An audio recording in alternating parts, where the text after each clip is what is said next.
how could they possibly make them eat their own children? I asked.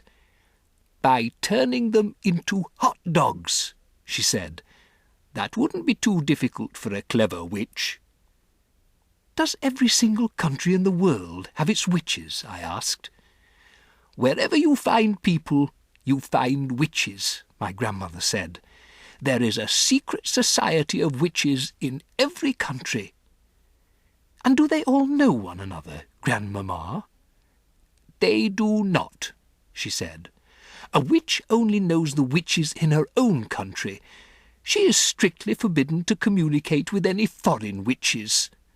But an English witch, for example, will know all the other witches in England. They are all friends.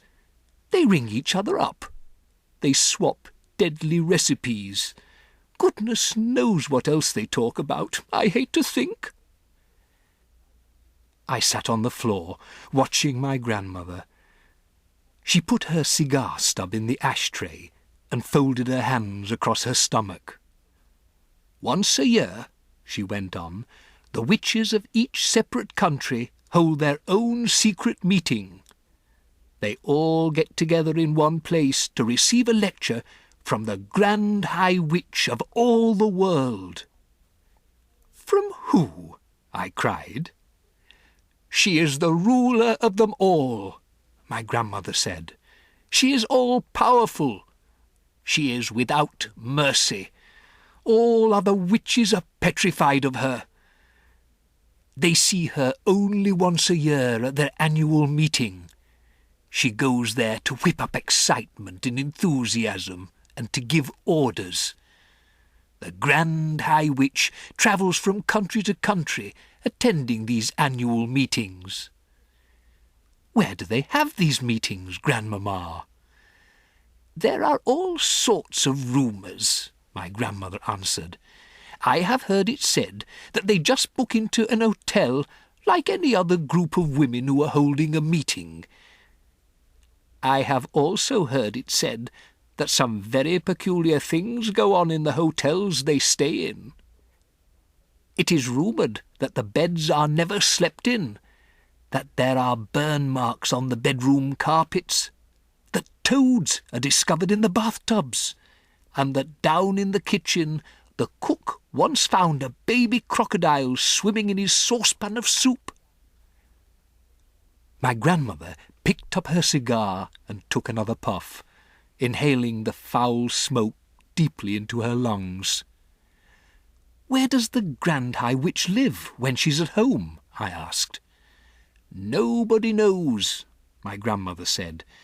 If we knew that, then she could be rooted out and destroyed. Witchophiles all over the world have spent their lives trying to discover the secret headquarters of the Grand High Witch. What is a witchophile, Grandmamma? A person who studies witches and knows a lot about them, my grandmother said. Are you a witchophile, Grandmamma? I am a retired witchophile, she said. I'm too old to be active any longer. But when I was younger, I travelled all over the globe trying to track down the Grand High Witch. I never came even close to succeeding. Is she rich? I asked. She's rolling, my grandmother said, simply rolling in money. Rumour has it that there is a machine in her headquarters which is exactly like the machine the government uses to print the banknotes you and I use. After all, banknotes are only bits of paper with special designs and pictures on them. Anyone can make them who has the right machine and the right paper. My guess is that the Grand High Witch makes all the money she wants, and she dishes it out to witches everywhere. What about foreign money? I asked. Those machines can make Chinese money, if you want them to, my grandmother said.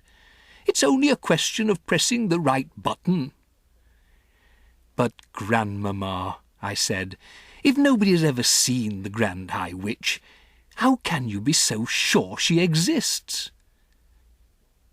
My grandmother gave me a long and very severe look. "Nobody has ever seen the devil," she said, "but we know he exists." The next morning we sailed for England, and soon I was back in the old family house in Kent, but this time with only my grandmother to look after me. Then the Easter term began, and every weekday I went to school, and everything seemed to have come back to normal again.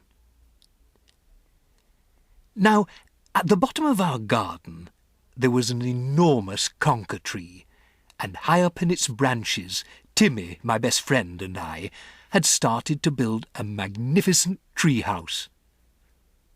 We were able to work on it only at the weekends, but we were getting along fine. We had begun with the floor, which we built by laying wide planks between two quite far apart branches and nailing them down. Within a month we'd finished the floor.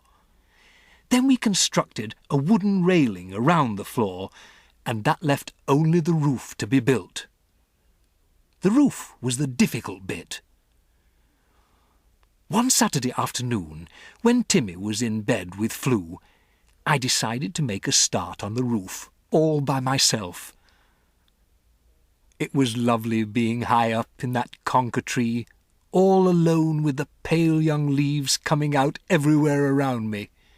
It was like being in a big green cave, and the height made it extra exciting. My grandmother had told me that if I fell, I would break a leg, and every time I looked down, I got a tingle along my spine.